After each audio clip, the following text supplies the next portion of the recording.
Bom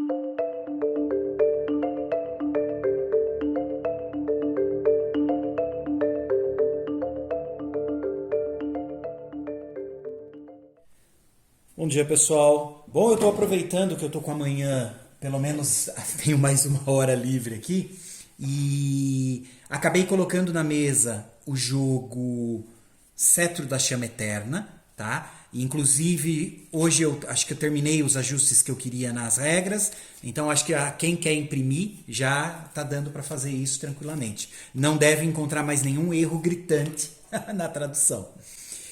Bom, o jogo, na verdade, não precisa dessa folha, tá? Isso daqui foi uma playmat caseira que eu fiz aqui para facilitar a minha jogatina. De qualquer forma, tudo que vocês vão precisar vai ser as cartas, tá? São 9 cartas. A gente tem algumas cartas de bônus que elas ficam aqui em cima, ficam nessa fileira, tá? A gente deixa montado com esse diagrama, essas 9 cartas, que inclusive nas regras eles especificam exatamente como fazer. A única coisa que eles pedem para jogar os dados aqui no meio, tá? Aí fica mais fácil para a gente fazendo as regrinhas de conversão para poder jogar. O interessante é que assim, a gente tem uma carta que representa a caverna, tá? A gente tem essas cartas de bônus que estão em cima. Cada carta tem 2 bônus. Olha só.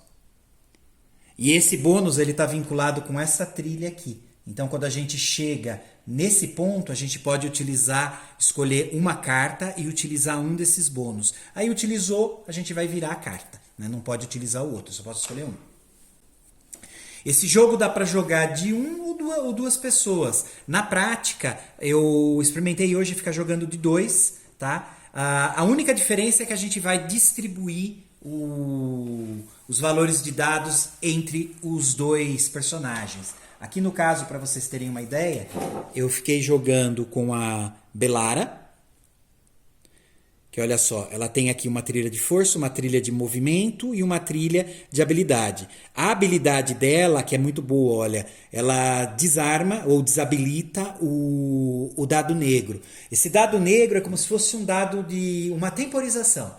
Ele vai fazer a ativação dessa trilha, que é a trilha que explode a caverna. A gente já vai ver a temática e vocês vão entender. Então, quando esse marcador chega aqui em cima, a caverna que os heróis vão estar, ela explode e a gente perde o jogo. Eu também estou jogando com o Luck, né? O Sorte. Olha só, ele tem as trilhas são um pouquinho diferentes. A trilha de habilidade dele, olha só, quando a gente chega aqui em cima, mova o cubo de bônus mais 2. Então isso ficou bem legal também. Ele é bem útil. Os heróis eles andam em grupo, então eles vão se movimentar na caverna por esses quadradinhos. Esse marcador amarelo representa o cetro. Então a gente tem que ir até lá, pegá-lo e sair da caverna antes que isso aqui exploda. Bom, de qualquer forma, eu vou dar uma lidinha para vocês aqui qual é a meta e o objetivo do jogo, porque ele tem uma temática no mínimo interessante. Vocês são uma equipe de 2 aventureiros tentando alcançar o Cetro da Chama Eterna, na perigosa caverna de lava chamada Caldeirão de Ignis, e retornar com ele com vida. Esse é o objetivo, tá? Em cada rodada, você deve decidir se usa as habilidades dos dados para se equipar para a aventura ou se parte antes que tudo exploda e o queime na Caverna das Chamas. Você vence se chegar ao campo de saída com o cetro antes que o tempo acabe. Campo aqui, na verdade, são esses quadradinhos, tá? A gente tem que chegar aqui de novo nesse start. Se você ficar preso, você perde. Se a caverna explodir na sua última jogada para chegar ao campo inicial, o jogo termina em empate, pois você salvou sua vida ao pular para fora, mas perdeu o cetro. Tem mais um pouquinho de história no final. Olha só, o Cetro do Fogo Eterno é um jogo cooperativo de forçar a sorte. É o famoso Push Your Luck. E construção de padrões, com rolagem de dados em uma atmosfera aventureira. Desenvolvido por Richard Lanher, arte por Leonardo Ariza. Vocês são uma equipe de 2 aventureiros em busca do Cetro do Fogo Eterno, o objeto mais valioso de suas jornadas de descoberta. Parados na entrada da caverna de Ignis, vocês percebem que essa aventura será mais perigosa do que todas as anteriores. A caverna está prestes a explodir e é apenas uma questão de tempo até que a lava queime tudo, o que estiver dentro para sempre. Suas decisões definem seu destino, mas juntos vocês podem superar o desafio. Aí ele tem um agradecimento que ele faz, etc. Mas basicamente é isso. Inicialmente, pessoal, a gente não precisa se preocupar com o uso aqui da trilha de força, que na verdade, pelo menos segundo a minha interpretação das regras, a gente só vai utilizar ela a hora que a gente tá com o cetro em mãos. Aí sim a gente começa a computar, a utilizar essa trilha de força. Mas lógico, a gente tem que lembrar que esse jogo ele tem um temporizador muito, muito rápido. Então, assim, quanto mais força a gente tiver quando pegar o cetro, melhor para o nosso retorno. Bom, eu não vou jogar dessa forma, tá, pessoal? Eu realmente gostei de usar aqui a minha playmat caseira. Então eu vou deixar ela aqui para a gente ir colocando os dados. De qualquer forma, eu também deixei no grupo Print and Play Brasil disponível esse formato. Talvez faça algum ajuste, né? Mas de qualquer forma ela já está utilizável. Bom, a gente vai precisar colocar um marcador aqui no início da trilha de skill, de habilidade, um no início de força e um no início de move, de movimento. Nada impede da gente jogar com um personagem só. As cartas são dupla face, então tem mais personagens atrás também, tá? Cada um com uma habilidade especial. Eu estava experimentando exatamente com esses dois aqui e depois eu tentei só com um, só com a Belara, para ver como seria. Aqui no caso eu vou fazer a gravação com os dois, tá? Como se a gente estivesse jogando com duas pessoas. Bom, eu preciso de um marcador para a trilha de bônus, eu preciso de um marcador aqui para a trilha da explosão da caverna, eu preciso de um marcador para o cetro que fica aqui no meio, tá, na carta da caverna, e eu preciso de um marcador aqui para o start e exit para a gente começar. Lembrando que a gente vai, pega o cetro e volta. Então a primeira coisa que a gente vai fazer agora é jogar os dados. Tá? Eu não tenho dados roxos para colocar, precisaria de 2, então estou usando esses dados pequenininhos aqui. Então vamos lá, estou jogando os dados aqui. Aí para ficar mais visível, eu estou alocando eles aqui. Então eu tenho 2 dados roxos, ó, saiu um 6 e um 3. Eu tenho um verde, que ele é o dado de movimento. Eu tenho um 3, que é um dado de força. Eu tenho um azul, que na prática ele é um coringa. Eu vou deixar ele aqui. Eu posso ou não utilizar, a gente vai ver como isso funciona. Eu tenho 2, que é o skill, que é a habilidade.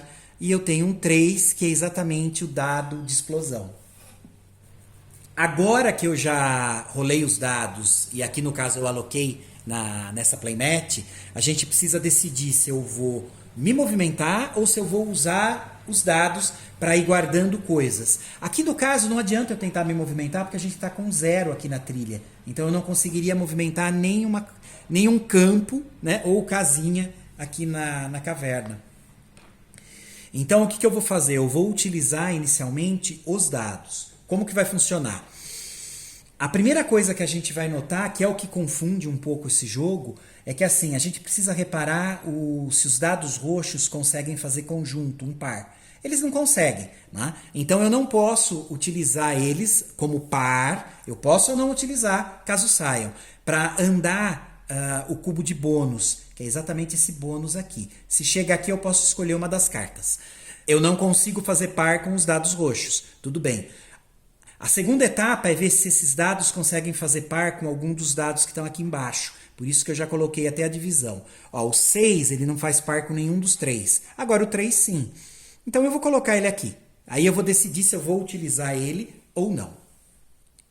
Bom, agora eu vou começar a utilizar os dados. Então olha só. A primeira coisa que eu vou fazer sempre aqui nos valores dos dados vai ser dividir por 2 e arredondar para cima. Parece confuso, mas ele vai ficando dinâmico e isso pega rapidinho. Então, olha só, aqui eu tenho 2, então a metade é 1, não preciso arredondar. Então, eu já estou tirando esse dado, eu ganhei 1 de habilidade. Como eu estou jogando com 2 personagens, eu escolho como distribuir esse valor. Eu vou subir a habilidade da Belara aqui, que é muito útil essa coisa de desabilitar o dado preto, porque é ele que nos ferra por causa do tempo. Consegui andar 1, que é o valor, a metade do dado que saiu aqui. Se eu tivesse tirado, por exemplo, 6, a metade seria 3. Aí eu poderia distribuir entre os 2 campos de habilidade. Bom, agora, eu vou utilizar esse dado. Agora eu só preciso decidir se eu vou utilizar ele. Aí eu deixei até marcado aqui, fazendo par com esta cor, tá? Aí a gente dobra o valor dele, ou a gente vai utilizar como roxo, seria como par. Aí eu posso andar de 1 a 3 a trilha de bônus aqui em cima. Bom, o que eu vou fazer inicialmente vai ser assim. Então eu vou pegar esses dois dados que estão fazendo par, o roxo e o vermelho, e a minha decisão vai ser mover o cubo de bônus, tá? Então eu tenho sempre essas duas, ou eu movo o cubo de bônus, ou eu dobro o valor do dado aqui embaixo. Se eu dobrasse o valor aqui, ia ser 6, aí eu divido por 2, ia ser 3, eu poderia andar 3 distribuindo aqui nas trilhas de força. Como eu quero usar para bônus, eu simplesmente pego o valor do dado, divido por 2, vai dar 1,5, arredondado para cima dá 2, então eu ando 2 quadradinhos aqui na trilha de bônus. Essa foi a minha decisão. Eu estou deixando aqui, pessoal, vocês já vão ver por quê, tá? Isso é para não esquecer. Vou usar esse valor, é 5, dividido por 2 vai dar 2,5, arredondado para cima é 3. O valor de 3 é o que eu posso andar aqui nas trilhas de movimento, tá? Eu vou andar, aqui tem mais um do que lá, eu tenho que andar 3, então vou fazer assim, 1, 2, e eu quero andar 1 aqui. Por quê? Porque na hora, como eu estou jogando em 2, quando eu for realmente me movimentar aqui, não é o valor do dado, eu vou me movimentar o valor menor que tiver aqui nas trilhas de movimento. Então, por exemplo, se eu fosse me movimentar agora, olha, o valor aqui tem 1 e aqui tem 1. Então, o valor menor dos dois é 1. Eu poderia movimentar uma casinha. Se essa trilha tivesse no 3 e essa aqui no 4 e eu fosse me movimentar, eu poderia me movimentar 3, que é o valor menor dos dois. Mas tudo bem, a gente usou então o 5 dividido por 2, 2,5, deu 3 e eu já distribuí. Subi 2 aqui e 1 aqui, para a gente ficar com igualdade, 1. Boa. Agora, como eu utilizei um dado roxo aqui no vermelho, eu posso escolher usar o dado coringa aqui, ele entra como força, tá? Eu só posso utilizar quando eu utilizo o dado roxo. Só que se eu utilizar o coringa agora aqui para ganhar mais força, eu dobro o valor de campos que eu teria que andar com o dado preto. Ó, 3. O dado preto ele tem uma tabela específica. Ó, o valor de 3 ele vai andar 1 aqui. Se eu usar o coringa, eu tenho que dobrar esse valor, vai virar 2. Ele vai andar 2 campos. Então, no momento, não acho legal. Né? A gente não precisa de força agora, eu vou precisar só no retorno. A gente não usa essa trilha de força por enquanto. A gente só vai carregando ela. Tá. Então, eu não quero utilizar o coringa. Então, termino o que eu posso fazer. Esse dado não serve para nada, eu não podia encaixar. Não tinha tirado 6, não poderia utilizar. Agora eu vou usar o dado de explosão. Eu pego a tabelinha dele, ó. Dado preto se tirou 3, 2 ou 3, eu ando 1 na trilha de explosão da caverna. E o tempo está correndo. Terminou, a gente terminou uma rodada e aí começa outra. Olha só, vou pegar todos os dados. Agora, se eu quiser andar, eu já consigo andar um ponto, né? Um quadradinho, que é pouco. Então vamos lá, estou alocando aqui para facilitar. A gente tirou 4 e 2 nos roxos. Eu tenho 4 de skill, consegui 6 aqui no coringa, 2 no dado de explosão, 3 no verde, que é movimento, e 5 no vermelho. Deixa eu ver se eu vou me movimentar. Agora entra a minha decisão. Eu vou me movimentar ou vou usar os dados de novo? 2. Se ele entrar aqui no 2, olha, 2 ou 3, ele vai andar só mais 1. O problema é que eu também só consigo andar 1. O ideal seria a gente carregar aquilo lá. Né? Eu precisaria carregar mais isso daqui. Bom, deixa eu ver. 4, 5 e 3. Olha, eu tenho um 4 aqui. De roxo eu não tenho, eu não posso usar assim. Então, eu poderia utilizar assim. Aqui eu posso utilizar, então, como a gente formou a dupla com roxo, eu posso utilizar como roxo, eu ando mais o bônus, né? O valor aqui dividido por 2, então é 4 dividido por 2 vai dar 2. Eu andaria mais 2 aqui em cima. Ou eu dobro o valor de skill e poderia subir aqui, né? Dividido por 2. Aqui no caso, eu acho que eu vou fazer isso. Eu vou pegar esse valor, Eu vou decidir dobrar o valor de skill, então dá 8. 8 dividido por 2 vai dar 4. Então, essa é a minha decisão de uso. E eu ando 4, posso distribuir, vou subir aqui o poder dela. 1, 2, 3, 4. Legal. Eu ainda não consigo utilizar a habilidade dela. Quando eu utilizar, zera. Volta para cá. Ok. Lembrando que como eu utilizei um roxo aqui, eu posso, se eu quiser, utilizar o Coringa depois para somar mais habilidade. O problema é que eu dobro o valor final aqui em campos, que vai ter que andar do dado preto. Ok, eu estou usando esse aqui então, é 5.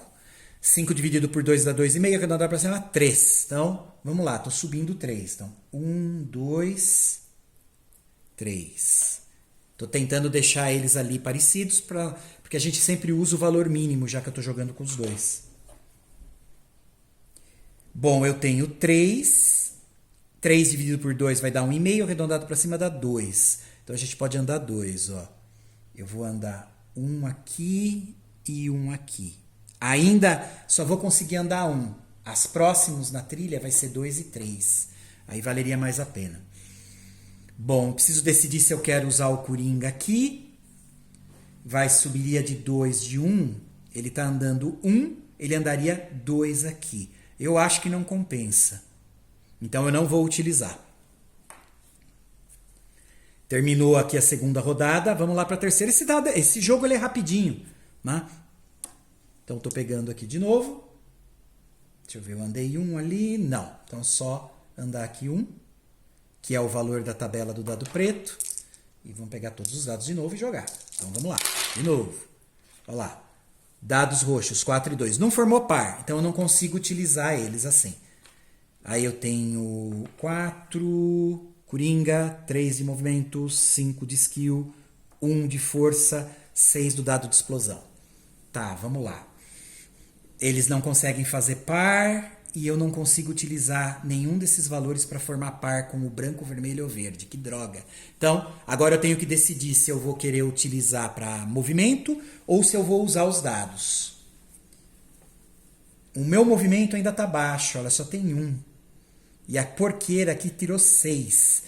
6, olha, ele vai andar 3 quadradinhos. O ideal agora seria desabilitar ele. Só que para eu desabilitar esse dado, eu vou ter que jogar aqui. Né? Eu tenho que subir essa habilidade até esse ponto. Aí eu posso desabilitar nessa rodada o dado preto. Bom, então eu vou fazer o seguinte. Deixa eu ver se vale. Eu não quero andar um só, é muito pouco. Então eu vou fazer o seguinte. Eu vou usar o dado 5. Como habilidade, eu estou usando os dados, tá? Então, 5 dividido por 2, 2,5, vai dar 3. Então, eu posso distribuir 3 pontos entre os dois. 3 pontos de skill. Um já vem para cá e os outros 2 vai para lá. Pronto. Eu tenho 1 ponto de força, dividido vai dar 0,5, para cima 1. Então, beleza. Posso subir 1 aqui. Eu vou subir esse daqui. Aqui eu tenho 3. 3 dividido por 2 vai dar 1,5, vai dar 2. Então eu posso subir 2. Então, olha, já consegui aqui acessar o 2, 1 e aqui também. Então agora eu já consigo, se eu decidir me movimentar, eu vou me movimentar 2 casinhas, 2 campos ou 2 quadradinhos aqui. Pessoal, eu não posso usar o Coringa aqui porque a gente não utilizou nenhum dado roxo neles, tá? Pelo menos eu entendi assim. Como eu não posso utilizar o dado do Coringa, então o que eu vou fazer? Agora eu vou completar essa rodada fazendo a função do dado de explosão. Então deu 6. 6 na tabelinha dele anda 3 espaços, 3 campos. Mas, olha só, a minha habilidade está armada. Então eu posso desabilitar essa rodada ele. Então, olha só. Acabei de desabilitar. Então, perfeito. Esse dado aqui está desabilitado, não serve para nada, eu não tenho que andar lá em cima. E vamos lá para uma outra. 4 e 1, não formei par com eles. 5, 6, 5 de habilidade, 5 de força, que droga, 1 de movimento. Esse 6 aqui é péssimo sempre, agora eu não tenho como zerar ele. Ah, não...